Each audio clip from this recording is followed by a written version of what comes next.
ಓಂ ಸಮರ್ಥ ಸದ್ಗುರು ಶ್ರೀ ಸಾಯಿನಾಥಾಯ ನಮಃ. ಶ್ರೀ ಸಾಯಿ ಲೀಲಾಮೃತ ಅಧ್ಯಾಯ 14 ಜನ್ಮಾಂತರ ಜ್ಞಾನ. ಶ್ರೀ ಸಾಯಿನಾಥರಂತಹ ಸದ್ಗುರು ದೊರೆತರೂ ಅವರು ಕೃಪೆಯಿಂದ ಒಂದೆರಡು ಜನ್ಮಗಳಲ್ಲಿಯೇ ಕೃತಕೃತ್ಯರಾಗುವ ಧೀರರು ಬಲು ಅಪರೂಪ. ಏಕೆಂದರೆ ಭಗವದ್ಗೀತೆಯಲ್ಲಿ ಶ್ರೀಕೃಷ್ಣನು ಹೇಳಿದಂತೆ ನಿಜವಾಗಿಯೂ ಆತ್ಮಜ್ಞಾನಕ್ಕಾಗಿ ಪ್ರಯತ್ನಿಸಿರುವನು ಕೆಲ ಸಹಸ್ರ ಮಂದಿಯಲ್ಲಿ ಯಾರೋ ಒಬ್ಬರೋ ಇರುವರು. ರಾಗದ್ವೇಷಗಳಲ್ಲಿ ಸಿಕ್ಕಿಸಿಕೊಂಡು ನಾವು ಹೆಜ್ಜೆಜ್ಜೆಗೂ ಪರಮಪದ ಸೋಪಾನದ ಆಟದಲ್ಲಿಯ ಕಾಯಿಗಳಂತೆಯೇ ಸದ್ಗುರುವನ್ನು ಸರಿಯಾದ ಕ್ರಮದಲ್ಲಿ ಸೇವಿಸಲಾರವು. ಮಾವಿನ ಹೂವು ಪಿಂದಿಗಳಂತೆ ಉದುರಿ ಹೋಗುವುವು. ಒಂದು ಬಾರಿ ಶ್ರೀ ಬಾಬಾ, ಯಾರು ನನ್ನ ಶಿಷ್ಯನೆಂದು ಹೇಳಿಕೊಳ್ಳುತ್ತಿರುವುದು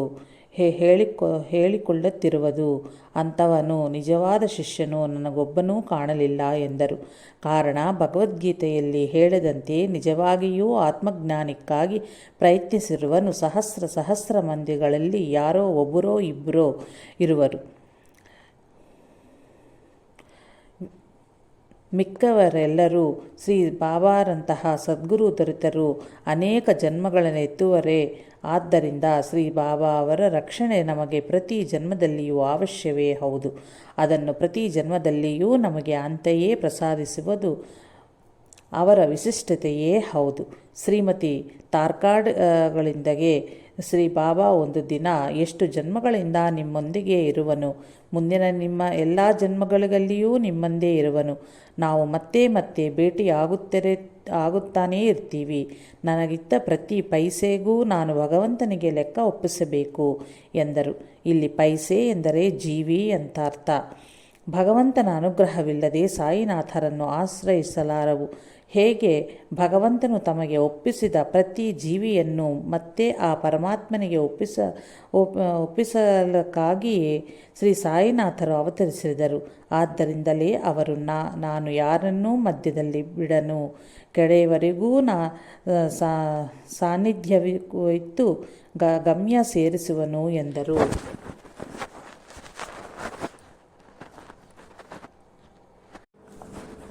ಶ್ರೀ ಸಾಯಿನಾಥರು ತಮ್ಮ ಪೂರ್ವ ಜನ್ಮದ ವೃತ್ತಾಂತವನ್ನು ಇಂತು ಹೇಳಿರುವರು. ನಾನೊಮ್ಮೆ ವಸ್ತ್ರಗಳು, ಮುಂಡಾಸು, ರೇಷ್ಮೆ ವಸ್ತ್ರಗಳು ಮತ್ತು ರತ್ನ ಕಂಬಳಿಗಳನ್ನು ನೇಯುತ್ತಿದ್ದನು. ಇಷ್ಟು ಕೆಲಸಗಳನ್ನು ಮಾಡಿದರೂ ಭುಕ್ತಿಗೆ ಸಾಕಾಗುತ್ತಿರಲಿಲ್ಲ. ಬಾಲ್ಯದಲ್ಲಿಯೇ ನಾನು ಶಾಲುಗಳನ್ನು ನೇಯುತ್ತಿದ್ದನು. ನನ್ನ ಜಾಣ್ಮೆಯ ಮೆಚ್ಚಿಕೊಂಡು ನನ್ನ ತಂದೆ 5 ರೂಪಗಳನ್ನು ಬಹುಕರಿಸಿದರು. ನಾನೊಮ್ಮೆ ಬಾಲ್ಯದಲ್ಲಿ ಕೆಲಸ ಹುಡುಕಿಕೊಂಡು ಬೀಡ್ ಎಂಬ ಊರಿನಲ್ಲಿ ಜರಿ ಅಂಚಿನ ವಸ್ತ್ರಗಳ ನೇಯುವ ಕೆಲಸವನ್ನು ಸಂಪಾದಿಸಿಕೊಂಡೆನು. ನನ್ನ ಫಕೀರ್ ಯಜಮಾನ ಒಳ್ಳೆಯ ಗುಣದಿಂದ ನಾನು ಯಾವಾಗಲೂ ನನ್ನ ಕೆಲಸದಲ್ಲಿ ವಿಮುಖನಾಗಲಿಲ್ಲ. 4 ಜನ ಮಾಡೋ ಕೆಲಸವನ್ನು ಒಬ್ಬನೇ ಮಾಡುತ್ತಿದ್ದನು. ಒಬ್ಬನು ದಿನಕ್ಕೆ 50 ರೂಪಗಳು, ಮತ್ತೊಬ್ಬನು 100 ರೂಪಗಳು, ಮತ್ತೊಬ್ಬನು 150 ರೂಪಗಳನ್ನು ಬೆಲೆ ಬಾಳುವ ವಸ್ತ್ರಗಳನ್ನು ನೇಯ್ದಲ್ಲಿ ನಾನು 600 ರೂಪಗಳ ಬೆಲೆ ಬಾಳುವ ವಸ್ತ್ರಗಳನ್ನು ನೇಯುತ್ತಿದ್ದನು. ಯಜಮಾನ ನನ್ನ ಕೆಲಸದಿಂದ ತೃಪ್ತಿಯಾಗಿ ಪ್ರೇಮಾನಂದದೊಂದಿಗೆ ಇತರರ ಎದುರು ನನ್ನನ್ನು ಪ್ರಶಂಸಿಸಿ ನನಗೆ ಒಳ್ಳೆಯ ವಸ್ತ್ರಗಳು, ಮುಂಡಾಸು ಮತ್ತು ಶಾಲುಗಳನ್ನು ಉಡುಗೊರೆ ಕೊಟ್ಟನು. ನಾನು ಅವುಗಳನ್ನು ಬಳಸದೆ ಬೇರೆಯವರಿಗೆ ಕೊಟ್ಟುಬಿಟ್ಟನು. ಭಗವಂತನ ಕೊಟ್ಟಿದ್ದು ನಶಿಸಲ್ಲ, ಮಾನವ ಕೊಟ್ಟಿದ್ದು ನಿಂದ್ರಲ್ಲ.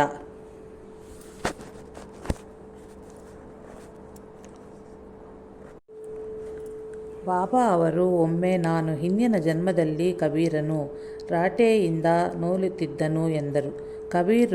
ಕಬೀರರು ಸದ್ಗುರುವಾಗಿ ಅವತರಿಸಿ ಯೋಗ ಸಾಧನೆಗೆ ಸಂಕೇತವಾಗಿಯೇ ಆ ವೃತ್ತಿಯನ್ನು ನಿರ್ವಹಿಸಿದರು. ಗುರುಸೇವೆಯನ್ನು, ಆ ವೃತ್ತಿಯನ್ನು ತ್ರಿಕರಣ ಶುದ್ಧಿಯಿಂದ ಇತರರಾರು ಮಾಡಲಾಗದ ಪರಿಣಿತಿಯೊಂದಿಗೆ ಮಾಡಿ ಗುರು ಅನುಗ್ರಹ ಹೊಂದಿದನು. ಸರಿಸಾಟಿಯಲ್ಲಿದ್ದ ಪರಿಪೂರ್ಣ ತತ್ವವನ್ನು ಸಾಧಿಸಿರುವರಾದಾಗಿ ಶ್ರೀ ಸಾಯಿನಾಥರ ಭಾವ ಇರಬಹುದು. ಒಂದು ವಿಚಾರ ಮಾತ್ರ ನಿಶ್ಚಯಾತ್ಮಕವಾದ್ದು. ಅದೇನೆಂದರೆ ಶ್ರೀ ಸಾಯಿನಾಥರು ಬಹು ಜನ್ಮಗಳ ಹಿಂದೆಯೇ ಪರಿಪೂರ್ಣತೆಯೆನ್ನದ ಸರ್ವಜ್ಞತಾ, ಸರ್ವವ್ಯಾಪಕತ್ವ ಮತ್ತು ಸರ್ವಸಮರ್ಥತ್ವ ಮಹಾತ್ಮರಾಗಿದ್ದರು. ನಾನೊಮ್ಮೆ 4,000 ಜನರೊಂದಿಗಲೂ ಆ ಪ್ರಾಂತ್ಯದ ಸಾಂಕ್ರಾಮಿಕ ರೋಗವು ಹಬ್ಬ ಕೂಡಿತು. ಭಯಪಡುತ್ತಲಿದ್ದ ಆ ಜನರಿಗೆ ನಾನು ಬದುಕಿರಲು ನಿಮ್ಮಲ್ಲಿ ಯಾರನ್ನೂ ಸಾಯಲು ಬಿಡನು ಎಂದು ಅಭಯವಿತ್ತು ರಕ್ಷಿಸಿದೆನು ಎಂದು ಶ್ರೀ ಸಾಯಿನಾಥರೇ ಹೇಳಿರುವರು. ಕೆಲ ಜನ್ಮಗಳಲ್ಲಿ ಅವರು ಮಹಾತ್ಮರುಗಳ ಸೇವಿಸಿದರೂ ಶಿರಡಿಯಲ್ಲಿ ಈಗಿರುವ ಮಸೀದಿಯ ಸ್ಥಳದಲ್ಲಿ ಒಂದಾನೊಂದು ಕಾಲದಲ್ಲಿ ಮುಜಾಫರ್ ಶಾ ಎಂಬುವರಿದ್ದರು. ಅವರ ಮಗನಿಗೆ ಮೈಲಿಗಳಷ್ಟು ಭೂಸಂಪದೆ ಇತ್ತು. ನಾನು ಅವರಿಗೆ ಅಡಿಗೆ ಮಾಡಿ ಬಡಿಸುತ್ತಿದ್ದನು. ಈಗ ದುನಿಯಾ ಇರೋ ಕಡೆ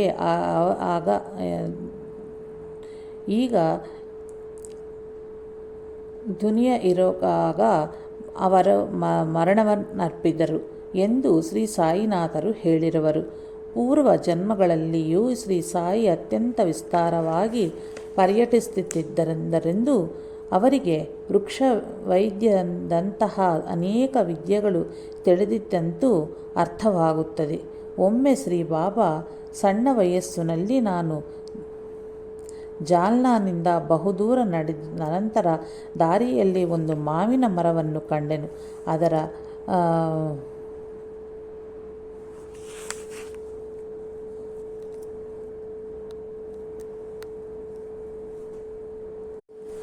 ಅದರ ಪೀಚುಗಳಿಗೆಲ್ಲ ಹುಳಗಳು ದಾಳಿ ಮಾಡಿದ್ದವು. ನಾನು ಅದರ ಕಾಂಡ ಭಾಗಕ್ಕೆ ಕಬ್ಬಿಣದ ಮೊಳೆಯನ್ನು ಹೊಡೆದೆನು. ಅದರೊಂದಿಗೆ ಆ ಮರಕ್ಕೆ ತಗುಲಿದ್ದ ದೋಷ ನಿವಾರಣವಾಯಿತು ಎಂದರು. ಈ ಜನ್ಮದಲ್ಲಿಯೂ ಶ್ರೀ ಬಾಬಾ ಲೆಂಡಿ ತೋಟದಲ್ಲಿ ಒಂದು ಅಶ್ವತ್ಥದ ಸಸಿ, 2 ಬೇವಿನ ಸಸಿಗಳನ್ನು ನೆಟ್ಟರು. ಅಶ್ವತ್ಥದ ಸಸಿ ಎಷ್ಟು ದಿನಗಳಾದರೂ ಚಿಗುರು ಹಾಕಲೇ ಇಲ್ಲ. ತತ್ಕಾರಣ ಶ್ರೀ ಬಾಬಾ ಅವರು ದಿನವೂ ಸ್ವಹಸ್ತಗಳಿಂದ ಅದನ್ನು ಹಾಗೂ ಹೀಗೂ ಬೊಗ್ಗಿಸುತ್ತಿದ್ದರು. ಅನಂತರ ಅದು ಅತ್ಯಂತ ಉನ್ನತವಾಗಿ ಬೆಳೆದು ನಿಂತಿತ್ತು. ಪ್ರತಿ ಜನ್ಮದಲ್ಲಿಯೂ ಶ್ರೀ ಸಾಯಿನಾಥರು ಮಾತ್ರ ಯಾವಾಗಲೂ ಧರ್ಮಾಚರಣೆ ತಪ್ಪಿ ನಡೆಯಲಿಲ್ಲ. ಅದು ಲೋಕಕ್ಕೆ ವಿರುದ್ಧವಾಗಿ ತೋರಿದರೂ ಲೆಕ್ಕಿಸಲಿಲ್ಲ. ಒಮ್ಮೆ ಒಂದು ತೋಟದಲ್ಲಿ ರೋಹಿಲ್ಲ ಈಚಲು ಹೆಂಡವನ್ನು ಮಾರುವ ಒಬ್ಬ ಆಕೆಯನ್ನು ಮೋಹಿಸಿ ಮದುವೆಯಾದನು. ಆಕೆ ನೀತಿ ತಪ್ಪಿ ನಡೆದಳು. ಕಡೆಗೆ ಆಕೆಗೆ ಪಾದಗಳಲ್ಲಿ ಹುಣ್ಣಾಗಿ ಹುಳುಗಳಾದವು. ಆಕೆ ಹೇಗಿದ್ದರೂ ನನಗೆ ತಾಯಿಯದ್ದರಿಂದ ಆಕೆಗೆ ಚಿಕಿತ್ಸೆ ನೀಡಿದನು ಎಂದರು ಶ್ರೀ ಸಾಯಿ. ಆಕೆ ತನ್ನ ಪಾಪ ಫಲದಿಂದ ಮರಣಿಸಿದಳು. ಶ್ರೀ ಸಾಯಿನಾಥರು ಲೋಕಕ್ಕೆ ಅಳುಕದೆ ಅಂಜದೆ ತಮ್ಮ ಧರ್ಮವನ್ನು ತಾವು ನೆರವೇರಿಸಿ ಮಾತೃ ಸೇವೆಯಿಂದ ಪರಿಶುದ್ಧರಾದರು.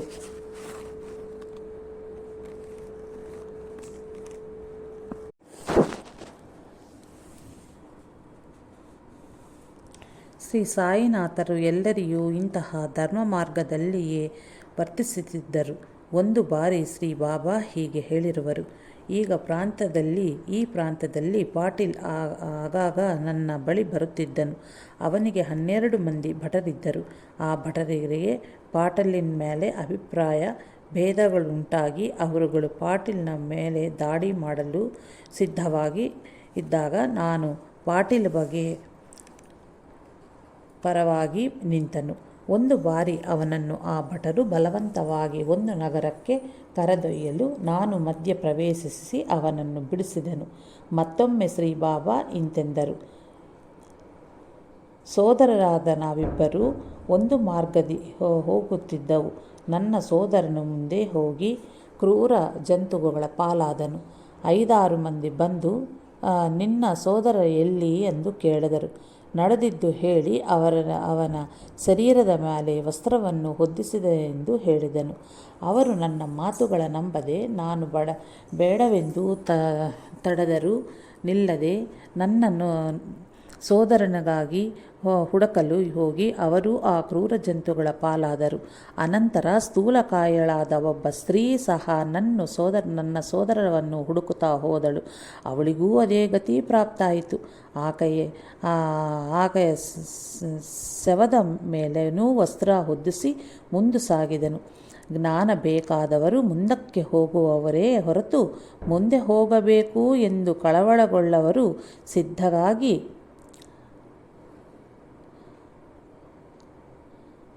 ಅಪಹವಿಸುವರೆಂತರ್ಥ.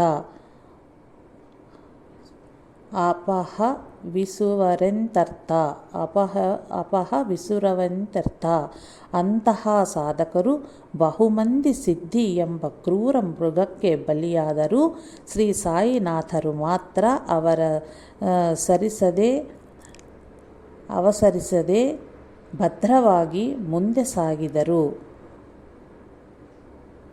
ಬಾಬಾ ಎಚ್ಚರಿಸಿದರೂ ಆ ಸಾಧಕರು ಕೇಳಲಿಲ್ಲ.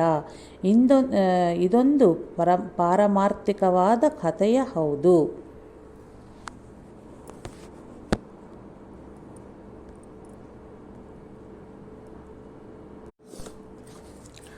ಜನ್ಮಾಂತರದ ಸಾಧಕಾವಸ್ಥೆಯಲ್ಲಿ ಶ್ರೀ ಬಾಬಾ ಅವರು ಅವಸರಿಸಿ ತಪ್ಪುಗಳನ್ನೆಸಗಿ ಅನಂತರ ತಮ್ಮ ತಪ್ಪುಗಳನ್ನು ತಿದ್ದಿಕೊಂಡುವರೆಂದು ಹೇಳಿದರು. ನನ್ನ ತಂದೆಯ ಬಳಿ ಹಣವು ರಾಶಿಗಳಿದ್ದವು. ನಾನು ಅವುಗಳಲ್ಲೊಂದರ ಮೇಲೆ ಕುಳಿತು ದೊಡ್ಡ ಸರ್ಪನಾದನು. ಸ್ವಲ್ಪ ಕಾಲದ ಅನಂತರ ಆ ಹಣವನ್ನು ತ್ಯಜಿಸಿ ಮತ್ತೆ ಮಾನವ ರೂಪವನ್ನು ಪಡೆದನು. ಅಂದರೆ ಅದಕ್ಕೆ ಪೂರ್ವದ ಜನ್ಮಗಳಲ್ಲಿ ಬಾಬಾ ಸಿರಿ ಸಂಪತ್ತುಗಳ ಮೇಲಿನ ಕೋರಿಕೆಯೊಂದಿಗೆ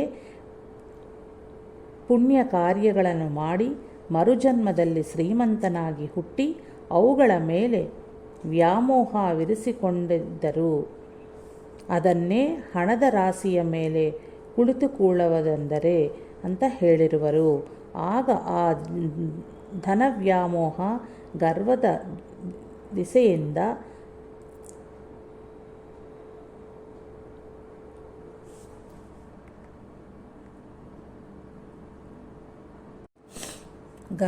ದಿಸೆಯಿಂದ ಜೊತೆಗಿದ್ದವರಿಗೆ ಬಹಳ ಹಾನಿಯುಂಟಾಗಿ ಹಾವಿನಂತಾಗಿ ಕೆಲವು ಹೀನ ಜನ್ಮಗಳು ಎತ್ತಿದರು.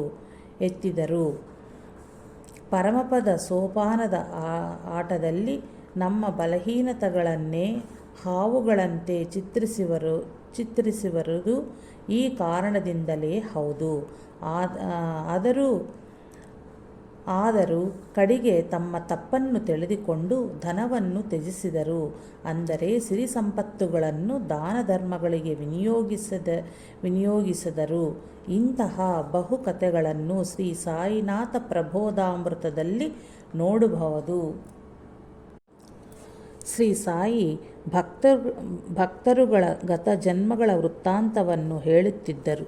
ತಮ್ಮನ್ನು ಶ್ರೀ ಬಾಬಾ ಜನ್ಮಾಂತರಗಳಿಂದ ಕಾಪಾಡಿಕೊಂಡು ಬರುತ್ತಿರುವರೆಂದು ತಿಳಿದಲ್ಲಿ ಭಕ್ತರು ಕೃತಜ್ಞತೆಯಿಂದ ಬಾಬಾರಿಗೆ ಮತ್ತಷ್ಟು ಸನ್ನಿಹಿತರಾಗುವರಲ್ಲವೇ.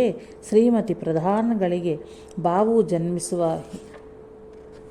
1 ವರ್ಷಕ್ಕೆ ಮುನ್ನವೇ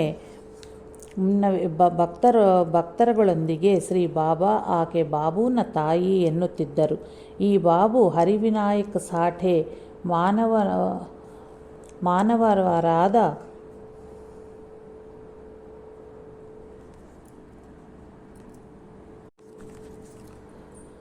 ಸಾಠೆಯ ಮಾವನವರಾದ ಗಣೇಶ್ ಕೇಲ್ಕರ್ನ ಬಂಧುವಾಗಿದ್ದನು.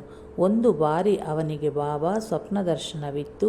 ಕರೆದ ಕಾರಣ ಅವನು ಮನೆಯಿಂದ ಕಾಲ್ನಡಿಗೆಯಲ್ಲಿಯ ಶಿರಡಿಯ ಸೇರಿ ಶ್ರೀ ಸಾಯಿನಾಥರನ್ನು ದರ್ಶಿಸಿದನು. ಅನಂತರ ಅವನು ಕೋಪರ್ಗಾಂವ್ ಮತ್ತು ಯಾವಲ ಗ್ರಾಮಗಳಿಗೆ ಸರ್ವೇಯರ್ ಆದನು. ಇವನ ಮೇಲಧಿಕಾರಿ ಅವನು ಸಾಟಿಯ ಕೈ ಕೆಳಗೆ ಉದ್ಯೋಗಗಾಗಿ ಇದ್ದನು. ಬಾಬು ಸಂಪೂರ್ಣವಾಗಿ ಶ್ರೀ ಬಾಬಾರ ಸೇವೆಯಲ್ಲಿ ಇದ್ದು ತನ್ನ ಧರ್ಮವನ್ನು ಅಲಕ್ಷಿಸುತ್ತಿರಲು ಸಾಠೆ ಮತ್ತು ಕೇಲ್ಕರ್ ಬಾಬಾರಲ್ಲಿ ಬಾಬುವಿನ ಬಗ್ಗೆ ದೂರು ಸಲ್ಲಿದರು. ಆಗ ಶ್ರೀ ಸಾಯಿ ಆ ಎಲ್ಲ ಕೆಲಸಗಳನ್ನೂ ಬದಿಗೊತ್ತಿ ನನ್ನ ಸೇವೆ ಮಾಡಿಕೊಳ್ಳಲು ಬಿಡಿ ಎಂದರು. ಆಗನಿಂದ ಅವರು ಬಾಬುವಿಗೆ ಹೆಚ್ಚು ಕೆಲಸಗಳನ್ನು ಹೇಳುತ್ತಿರಲಿಲ್ಲ. ಶ್ರೀ ಸಾಯಿ ಒಮ್ಮೊಮ್ಮೆ ಒಳ್ಳೊಳ್ಳೆ ಎಲ್ಲ ಪ್ರಸಾದವನ್ನು ಅವನಿಗೆ ನೀಡುತ್ತಿದ್ದರು. 1910ರಲ್ಲಿ ಒಂದು ಬಾರಿ ಬಾಬಾ ಬಾಬುವಿನ ವಿಚಾರದಲ್ಲಿ ಎಚ್ಚರಿಕೆಯಿಂದರು ಎಂದು ಕೇಲ್ಕರನನ್ನು ಎಚ್ಚರಿಸಿದರು. ಅವನಿಗೇನೂ ಅರ್ಥವಾಗಲಿಲ್ಲ. ಕೆಲವು ದಿನಗಳಲ್ಲಿಯೇ ಬಾಬುವಿಗೆ ತೀವ್ರವಾದ ಜ್ವರ ಬಂತು. ಒಂದು ದಿನ ಕೇಲ್ಕರ್ನೊಂದಿಗೆ ಬಾಬು ಇನ್ನೂ ಜೀವಿಸಿರುವನೇ ಎಂದು ಕೇಳಿದರು. ಕೇಳಿದ ಗಳಿಗೆಯೇ ಬಾಬು ಶಿರ್ಡಿಯಲ್ಲಿಯೇ ತನ್ನ 22ನೇ ವಯಸ್ಸಿನಲ್ಲಿ ಅಸುನೀಗಿದನು. ಅನಂತರವೂ ಶ್ರೀ ಬಾಬಾ ಆಗಾಗ ಅವನನ್ನು ನೆನೆಸಿಕೊಳ್ಳುತ್ತಿದ್ದರು.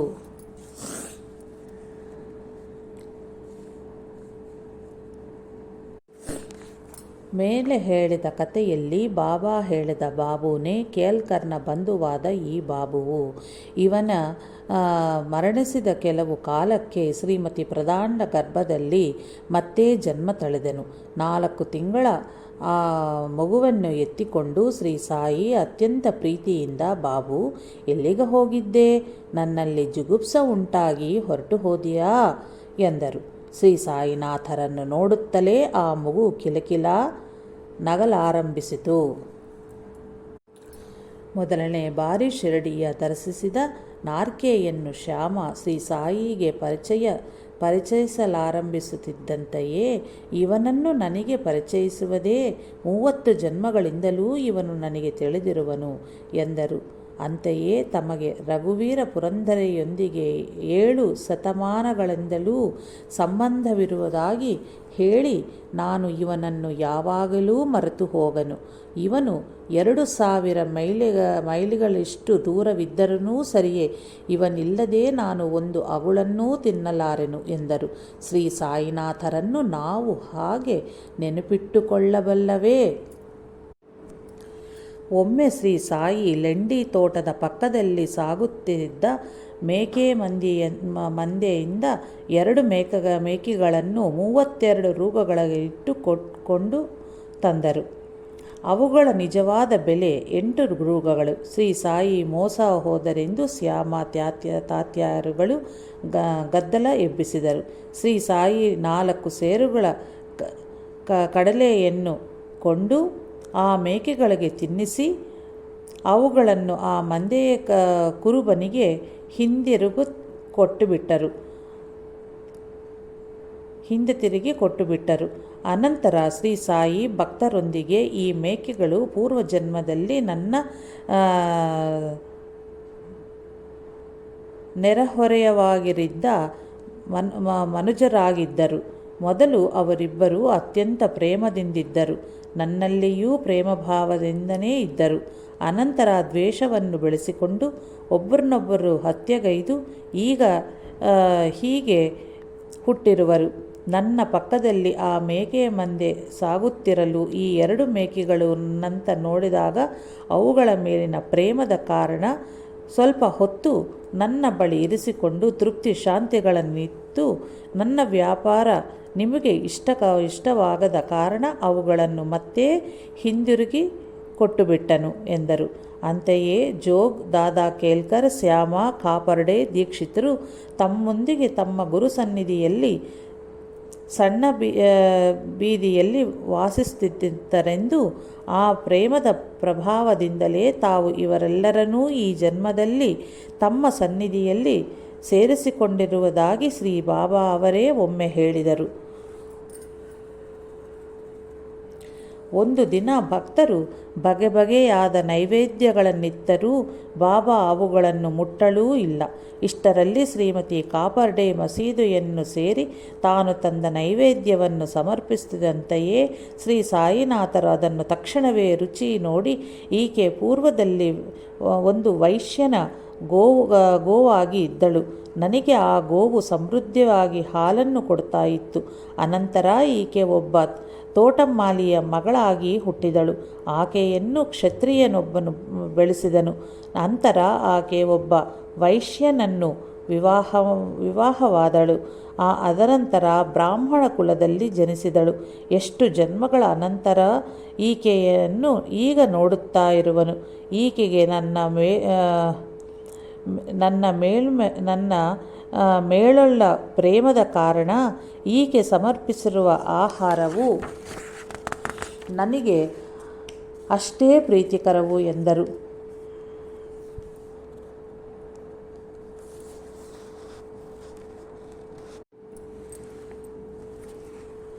ಕಲ್ಯಾಣ್ ನಿವಾಸಿಯಾದ ಟಿ.ಎ. ಕಾರ್ನಿಕ್ನಿಗೆ ನಿನ್ನನ್ನು 2000 ವರ್ಷಗಳಿಂದ ಬಲ್ಲೆನು. ನೀನು ಸದಾ ಮಾಂಡುತನದ ಬುದ್ಧಿ ಮತ್ತು ಕುತಿಯುಕ್ತದಿಂದ ಕೂಡಿರುವೆ ಎಂದರು. ದುಷ್ಟ ಸಂಸ್ಕಾರಗಳನ್ನು ಹೋಗಲಾಡಿಸುವುದು ಎಷ್ಟು ಕಷ್ಟ ಅಲ್ಲವೇ? ಯಶವಂತರಾವ್ನ ಬಗ್ಗೆ ಇವನು ಪೂರ್ವಜನ್ಮದಲ್ಲಿ ಪವಿತ್ರವಾದ ಸಂಸ್ಕಾರಗಳು ಇದ್ದವನು. ಆದ್ದರಿಂದಲೇ ಈ ತಾಯಿಯ ಗರ್ಭದಲ್ಲಿ ಜನ್ಮಿಸುವಂತೆ ಅನುಗ್ರಹಿಸಿರುವನು.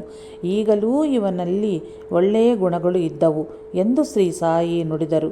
ಒಂದು ಬಾರಿ ಮಸೀದಿಯಲ್ಲಿ ನಿಂಬಾರಿನ ಮೇಲೆ ವಾಸಿಸುತ್ತಿದ್ದ ಗುಬ್ಬಿಗಳ ಬಗ್ಗೆ ಶ್ರೀ ಬಾಬಾ, ಇವು ಗತ ಜನ್ಮದಲ್ಲಿ ಇಲ್ಲಿಯೇ ಗೂಡು ಕಟ್ಟಿಕೊಂಡು ಇದ್ದವು. ಇವುಗಳನ್ನೊಂದೊಂದು ಹಾವು ನುಂಗಿತು. ಇವು ಮತ್ತೆ ಇಲ್ಲಿಯೇ ಗೂಡು ಕಟ್ಟಿಕೊಂಡು ಇದ್ದವು ಎಂದರು. ಶ್ರೀ ಸಾಯಿ ಒಮ್ಮೆ ಹೀಗೆ ಹೇಳಿದರು. ಒಂದು ದಿನ ಬೆಳಿಗ್ಗೆ ನಾನು ಅಲ್ಪಾಹಾರ ಸೇವಿಸಿ ಕಾಲ್ನಡಿಗೆಯಿಂದ ಒಂದು ಸಣ್ಣ ನದಿಗೆ ತೆರಳಿ ಸ್ನಾನ ಮಾಡಿ ವಿಶ್ರಾಂತಿಗಾಗಿ ಕುಳಿತು ಚಿಲಿಂ ಸಿದ್ಧಪಡಿಸಿಕೊಳ್ಳುತ್ತಿದ್ದನು. ಒಬ್ಬ ದಾರಿ ಹೋಗನು ಬಂದು ನಮಸ್ಕರಿಸಿ ನನ್ನ ಪಕ್ಕದಲ್ಲೇ ಕುಳಿತನು. ಇಷ್ಟರಲ್ಲೇ ಒಂದು ಕಪ್ಪೆಯ ಕೂಗು ಕೇಳಿಸಿತು. ಅದೇನೆಂದು ಅವನು ಕೇಳಿದನು. ಕಪ್ಪೆಯನ್ನೊಂದು ಹಾವು ಹಿಡಿದುವರೆಂದು ಅವರೆರಡೂ ಕರ್ಮಫಲವನ್ನು ಅನುಭವಿಸುವುದೆಂದು ಹೇಳಿದನು. ಅವನು ಹೀಗೆ ನೋಡಿ 10-15 ನಿಮಿಷಗಳಲ್ಲಿ ಆ ಹಾವು ಕಪ್ಪೆಯನ್ನು ನುಂಗುವುದು ಎಂದನು.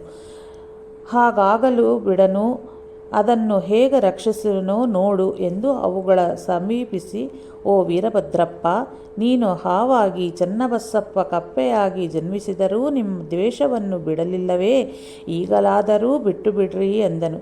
ಕಪ್ಪೆಯನ್ನು ಬಿಟ್ಟು ಹಾವು ನದಿಯೊಳಗೆ ಹಾರಿತು. ಕಪ್ಪೆ ಪೊದೆಗಳ ಒಳಕ್ಕೆ ಹೋಯಿತು. ಆಗ ಆ ದಾರಿ ಹೋಗವನು ನಿಜ ವೃತ್ತಾಂತವನ್ನು ಕೇಳಲು ಇಂತು ಹೇಳಿದನು.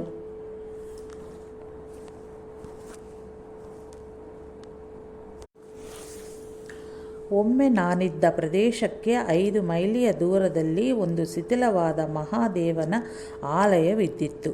ಭಕ್ತರು ಆಲಯದ ಜೀರ್ಣೋದ್ಧಾರಕ್ಕಾಗಿ ಹಣ ಸಂಗ್ರಹಣಗೈದು ಆ ಪ್ರದೇಶದ ಶ್ರೀಮಂತನೊಬ್ಬನಿಗೆ ಅದನ್ನು ತಂದು ಅರ್ಪಿಸಿದರು. ಆ ಲೋಭಿಯಾದರೂ ಆ ಹಣವನ್ನು 2 ಬಾರಿಯೂ ತನ್ನ ಸ್ವಂತಕ್ಕಾಗಿ ಬಳಸಿಕೊಂಡು ಸುಳ್ಳು ಲೆಕ್ಕವನ್ನು ನೀಡಿದನು. ಒಂದು ದಿನ ಮಹಾದೇವನು ಆ ಶ್ರೀಮಂತನ ಹೆಂಡತಿಯ ಕನಸಿನಲ್ಲಿ ದರ್ಶನವಿತ್ತು. ಗರ್ಭಗೃಹಕ್ಕೆ ಸೂರು ನಿರ್ಮಿಸಿದಲ್ಲಿ ಆಕೆ ವ್ಯಯಗೈದ ಹಣಕ್ಕೆ 100 ಪಟ್ಟು ನಿಡುವನೆಂದೆನು. ಆ ಲೋಭಿ ಆ ಶಿವನು ನನಗೆ ಏಕೆ ಹೇಳಬಾರದು? ಇದು ಕೇವಲ ನಮ್ಮ ನಡುವೆ ವೇದಗಳನ್ನು ತಂದೊಡ್ಡಲು ಬಂದ ಕೆಟ್ಟ ಕನಸು ಎಂದು ಆಕೆಯ ಮಾತನ್ನು ಅಲ್ಲಗೈದನು. ಒಳ್ಳದ ಮನಸ್ಸಿನಿಂದಿತ್ತ ಕಾಣಿಕೆಯನ್ನು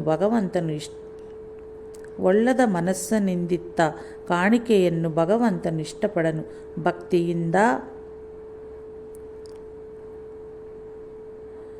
ಅತ್ಯಲ್ಪವಾಗಿ ನೀಡಿದರೂ ತೃಪ್ತಿ ಹೊಂದವನು. ಒಳ್ಳದ ಮನಸ್ಸಿನಿಂದಿತ್ತ ಕಾಣಿಕೆಯನ್ನು ಭಗವಂತನು ಇಷ್ಟಪಡನು. ಭಕ್ತಿಯಿಂದ ಅತ್ಯಲ್ಪವಾಗಿ ನೀಡಿದರೂ ತೃಪ್ತಿ ಹೊಂದವನು. ಮಹಾದೇವನು ಮತ್ತೆ ಆಕೆಗೆ ಸ್ವಪ್ನದಲ್ಲಿ ಕಂಡು, ನಿನ್ನ ಗಂಡನ ಮಾತನ್ನು ಹಚ್ಚಿಕೊಳ್ಳಬೇಡ, ನಿನಗಿಷ್ಟವಾದಲ್ಲಿ ನಿನ್ನ ಹಣವನ್ನು ವ್ಯಯಿಸಿ ಕೆಲಸ ಮಾಡಿಸು ಎಂದು ಹೇಳಿದನು. ತನ್ನ ತವರು ಮನೆ ಅವರು ಕೊಟ್ಟಿರೋ ಆಭರಣಗಳನ್ನು ಶಿವಾಲಯದ ಪುನರುದ್ಧಾರಕ್ಕಾಗಿ ಬೇಕೆಂದಿರುವನೇ ಎಂದು ಆಕೆ ಗಂಡನಿಗೆ ಹೇಳಿದಳು. ಆಗ ಆ ಕುಬುದ್ಧಿಯ 1,000 ರೂಪಾಯಿಗಳ ಮೌಲ್ಯದ ಆಭರಣಗಳನ್ನು ತೆಗೆದುಕೊಂಡು ಅದಕ್ಕೆ ಬದಲಾಗಿ ಒಬ್ಬ ಬಡವಿ 200 ರೂಪಾಯಿಗಳೇ ತನ್ನ ಬಳಿ ಅಡವಿಟ್ಟ ಒಂದು ಬಂಜರು ಭೂಮಿಯನ್ನು ದೇವರ ಹೆಸರಿಗೆ ಮಾಡಿಸಿ ಅದನ್ನು ಅರ್ಚಕನಿಗೆ ಒಪ್ಪಿಸಿದನು. ಕೆಲ ಕಾಲಕ್ಕೆ ಅವರ ಮನೆಯ ಮೇಲೆ ಸಿಡಿಲೆರಗಿದ ಕಾರಣ ಗಂಡ ಹೆಂಡತಿ ಇಬ್ಬರು ಮರಣವನ್ನಪ್ಪಿದರು. ಮರುಜನ್ಮದಲ್ಲಿ ಆ ಧನಲೋಭಿಯಾದ ಶ್ರೀಮಂತನು ಮಧುರದಲ್ಲಿ ವೀರಭದ್ರಪ್ಪ ಎಂಬ ಬ್ರಾಹ್ಮಣನಾಗಿ ಜನ್ಮಿಸಿದನು. ಅವನ ಹೆಂಡತಿ ದೇವರ ಗುಡಿಯ ಅರ್ಚಕರ ಮಗಳು ಗೌರಿಯಾಗಿ ಜನ್ಮಿಸಿ ಭೂಮಿಯನ್ನು ಅಡವಿಟ್ಟ ಬಡಿಯುವ ದೇವಾಲಯದ ಧರ್ಮದರ್ಶಿಯೂ ಮಗನಾದ ಚೆನ್ನಬಸಪ್ಪನಾಗಿಯೂ ಜನ್ಮಿಸಿದರು. ಆ ಅರ್ಚಕನು ನನ್ನ ಭಕ್ತನು. ಯುಕ್ತ ವಯಸ್ಕುಳಾದ ಗೌರಿಗೆ ವರಾನ್ನನ್ವೇಷಣೆ ಮಾಡುತ್ತಿದ್ದನು.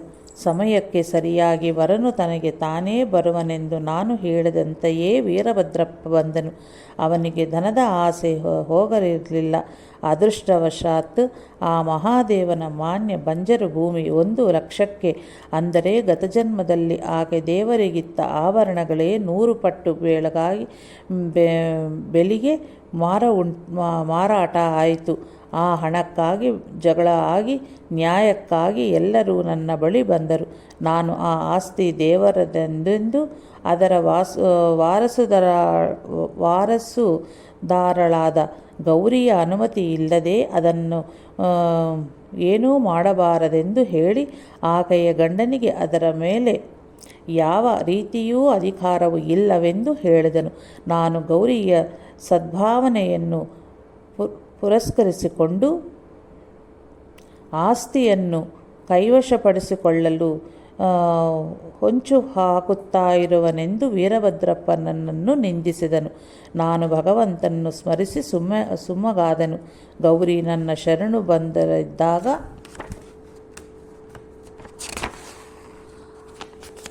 ಆಕೆಗೆ ಅಭಯವಿತ್ತನು. ಅಂದು ರಾತ್ರಿ ಮಹಾದೇವನು ಆಕೆಯ ಕನಸಿನಲ್ಲಿ ಕಂಡು, ಆ ಹಣವೆಲ್ಲವೂ ನಿನ್ನದೇ ಹೌದು, ಯಾರಿಗೂ ಕೊಡಬೇಡ. ಅದರಲ್ಲಿ ಚೆನ್ನಬಸಪ್ಪ ಹೇಳದಂತೆ ಗುಡಿಗಾಗಿ ವೆಚ್ಚ ಮಾಡು. ಮಿಕ್ಕಿದ್ದನ್ನು ವ್ಯಯಿಸಬೇಕೆಂದರೆ ಮಸೀದಿನಲ್ಲಿ ದಿನ ಬಾಬಾರನ್ನು ಭೇಟಿ ಮಾಡು ಎಂದು ಹೇಳಿದನು. ಗೌರಿ ಅದರ ಬಗ್ಗೆ ನನ್ನನ್ನು ಕೇಳಿದಾಗ ಅಸಲು ಮೊತ್ತವನ್ನು ಇರಿಸಿಕೊಂಡು ಬಡ್ಡಿಯಲ್ಲಿ ಅರ್ಧ ಭಾಗವನ್ನು ಚೆನ್ನಬಸಪ್ಪಕ್ಕೆ ನೀಡೆಂದು ಅದರೊಳು ವೀರಭದ್ರಪ್ಪಂಗೆ ಯಾವ ಅಧಿಕಾರವೂ ಇಲ್ಲವೆಂದು ಹೇಳಿದನು. ಇಷ್ಟರಲ್ಲಿ ವೀರಭದ್ರಪ್ಪ ಚೆನ್ನಬಸಪ್ಪನ್ನು ಸಾಯಿಸುವನೆಂದು ಬೆದರಿಸಿದನು. ಚೆನ್ನಬಸಪ್ಪ ಭಯಕಂಪಿತನಾಗಿ ನನ್ನಲ್ಲಿ ಶರಣು ಬಂದನು. ಅನತಿ ಕಾಲದಲ್ಲಿಯೇ ವೀರಭದ್ರಪ್ಪ ಮತ್ತು ಚೆನ್ನಬಸಪ್ಪರಿಬ್ಬರೂ ಮರಣಿಸಿದರು. ವೀರಭದ್ರಪ್ಪ ಹಾವಾಗಿ ಚೆನ್ನಬಸಪ್ಪ ಕಪ್ಪೆಯಾಗಿಯೂ ಜನ್ಮಿಸಿದರು. ಆಗ ಚೆನ್ನಬಸಪ್ಪಗಿತ್ತ ಅಭಯದ ವಾಗ್ದಾನವೇ ನಾನು ಈಗ ನೆರವೇರಿಸಿರುವನು. ಭಗವಂತನು ತನ್ನ ಭಕ್ತನಾದ ಇವನನ್ನು ಕಾಪಾಡಲೋಸುಗವೇ ನನ್ನನ್ನು ಇಲ್ಲಿ ಕಳುಹಿಸಿರುವನು. ಈ ವೃತ್ತಾಂತವು ಒಂದು ಶ್ರೇಷ್ಠವಾದ ಸೂಕ್ಷ್ಮವನ್ನು ತಿಳಿಸುತ್ತದೆ. ಮಾನವರು ಮಾಡಿದ ಕರ್ಮಗಳಿಗಷ್ಟೇ ಅಲ್ಲ, ಮನೋಗತವಾದ ಭಾವಗಳೂ ಮರುಜನ್ಮಗಳಿಗೆ ಕಾರಣವಾಗುತ್ತವೆ. ಆದ್ದರಿಂದಲೇ ಇತರರನ್ನು ಕೆಲಸಕ್ಕೆ ಬಾರದವನೇ ಎಂದು ಬೈದರೂ ಸಹ ನರಕ ಪ್ರಾಪ್ತಿಯಾಗುತ್ತೆಂದು ಯೇಸು ಕ್ರಿಸ್ತನು ಹೇಳಿರುವನು. ಇತರರನ್ನು ಪರೋಕ್ಷವಾಗಿ ನಿಂದಿಸುವುದು ಪಾಪಕ್ಕೆ ಪಾಪವೇ ಎಂದು ಶ್ರೀ ಸಾಯಿನಾಥರು ಮತ್ತೊಂದು ಸಂದರ್ಭದಲ್ಲಿ ಬೋಧಿಸಿರುವುದನ್ನು ಇದಕ್ಕೆ ಪೂರ್ವ ಅಧ್ಯಾಯದಲ್ಲಿ ಗಮನಿಸಿರುವವು. ಆದ್ದರಿಂದಲೇ ಮಾನವ ಸಾತ್ವಿಕ ಭಾವವನ್ನು ಜಾಗೃತಿಪಡಿಸಿ ಬೆಳೆಸಿ ಮತ್ತು ದೃಢಗೊಳಿಸಿ ಅಸುರಿ ಭಾವಗಳನ್ನು ಹೋಗಲಾಡಿಸಿಕೊಳ್ಳುವುದು ಆಧ್ಯಾತ್ಮ ಜೀವನಕ್ಕೆ ಅಡಿಗಲ್ಲೆಂದು ಭಗವದ್ಗೀತಾ ತಿಳಿಸಿಕೊಡುತ್ತಲಿರುವುದು. ಶ್ರೀ ಸಾಯಿನಾಥಾರ್ಪಣಮಸ್ತು. ಶುಭಂ ಭವತ್ತು. ಜೈ ಸಾಯಿ ಮಾಸ್ಟರ್.